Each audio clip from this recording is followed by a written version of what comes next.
Hey there guys, how's it going? Dexstar here, and welcome to this lesson.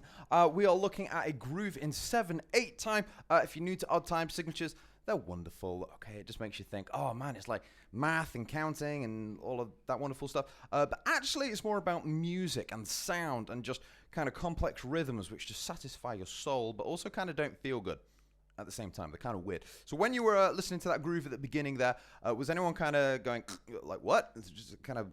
It almost feels like the record's skipping sometimes when you're not used to hearing these grooves. And it's because I was playing in 7. So as I was playing that groove, I'm thinking 1, 2, 3, 4, 5, 6, 7, 1, 2, 3, 4, 5, 6, 7, 1, 2, 3, 4, 5, 6, 7, 1, 2, 3, 4, 5, 6, 7.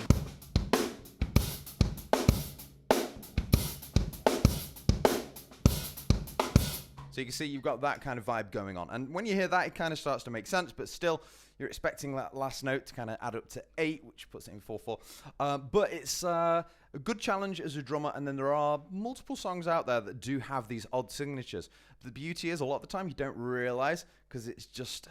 It's up to the musicians to make it feel good and not kind of sound weird. 1, 2, 3, 4, 5, 6, 7. 1, 2, 3, 4, 5. So again, and this groove's great because it's got a little bit of a kind of gel in it, which makes it feel a lot more musical and not just a weird maths equation. So well worth learning. So we're going to start, like I say, just with 7 hi-hats. 1, 2, 3, 4, 5, 6, 7. With any odd signature, great thing to do is split it down into smaller chunks. So what I've got here is I've put 2 open hi-hats in there. And that's the start of those chunks as the way that I think about this groove. So we have a group of 4 and a group of 3. So that adds up to 7. And that's the way I'm thinking about this particular groove. So I'm just thinking 1, 2, 3, 4, 1, 2, 3. 1, 2, 3, 4, 1, 2, 3. Speed that up, and that's a great exercise to start with. 1, 2, 3, 4, 1, 2, 3, 1, 2, 3, 4, 1, 2, 3, 1. And again, it's everything inside you is going to scream out 1, 2, 3, 4, 1, 2, 3, 4, 1, 2, 3, 4, 1, 2, 3. And you'll want to play 4s and 8s and normal numbers. But 4, 3 adds up to 7. Great way of working this out. And then I've just littered some kind of syncopated stuff in there. So we're going to start off with the bass drum and that first open hi-hat, followed by hat, kick, snare, and hi-hat together, followed by another hat, kick. And that's the kind of half a bar that's normal. It's in 4/4. So 1 and a 2 and up. You can actually repeat that.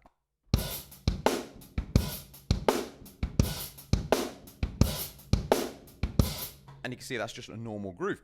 But then the second bit, you're going to be having the bass drum and the open hi-hat, followed by hat, kick, hat, snare. So that little linear phrase there. Right kick, right, left. Really interesting little biscuit to try and fit in. And that's the kind of bit that's in 3. And if you keep repeating that, that also doesn't sound too bad. It's just a little phrase in 3. You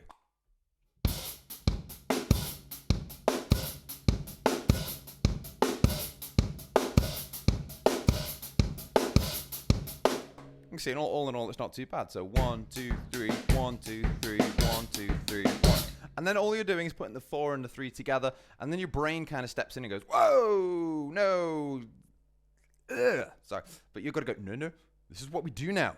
We play weird numbers. Ooh. So, but let's try and put it together, and you'd have it as 1 and a 2 and 1, 2, 3, 1, 2, 3. I counted that completely wrong, and I tried to play. Yeah, it is. See, it's happening. It's happening. The gross stuff's happening in my brain. But 1, 2, 3, 1, 2, 3, 4, 1, 2, 3, 1, 2, 3, 4, 1, 2, 3, 1, 2, 3, 4, 1, 2, 3. So you can see I've got that kind of count happening in my head. And again, if you guys are struggling with it and you see me struggling with it, we'll struggle together. We start a support group and we'll get through this. It'll be okay. But you can see it takes a little bit of kind of getting used to, and then it's okay. But that's just for the learning side of it. You guys, hopefully, when you're playing this stuff in a band, you're not counting it. You're feeling it in the same way as when you're playing a normal 4/4 groove. When you first learnt this kind of thing, you would have been counting 1 and 2, right, left, kick, snare. You would have been thinking, maybe not counting it, but kind of thinking it. There was a little digger, kind of, however you worked it out in your brain. There was a lot of thought going on. But now, you just don't have to think about it so much. It happens, you just feel it. So you just feel it, man. There's a little bit of that going on.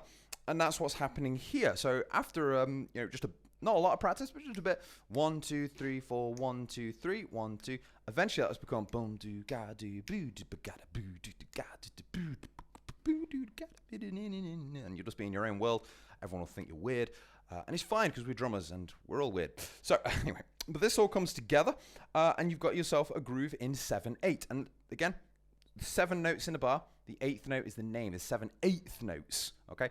Which is confusing because now there's only 8. Now there's only 7. So why are they still called 8th notes when there's only 7?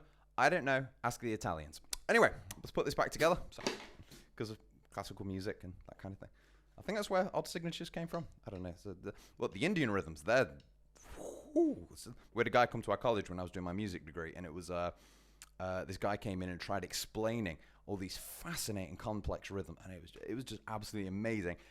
I ain't got a clue what was going on. One day I'll study it. I'd love to, but there we go. Rhythm, you can go very deep with it, but there we go. Anyway, let's have a look at that and pull this together. I'm going to do a short solo now, just demonstrating this in a few different ways, and I'll try and do some fills with it as well, but always trying to keep that.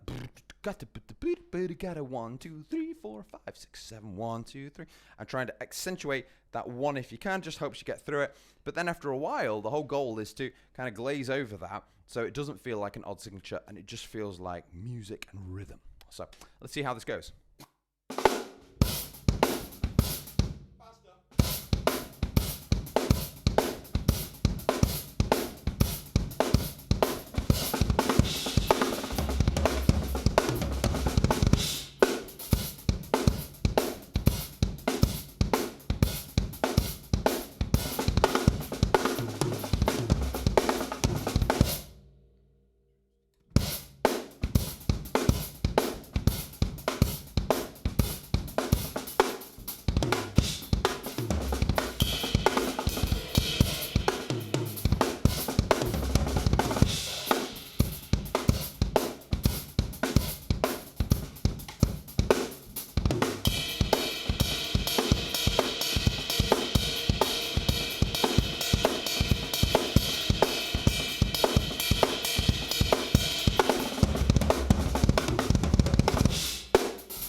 And there you have it.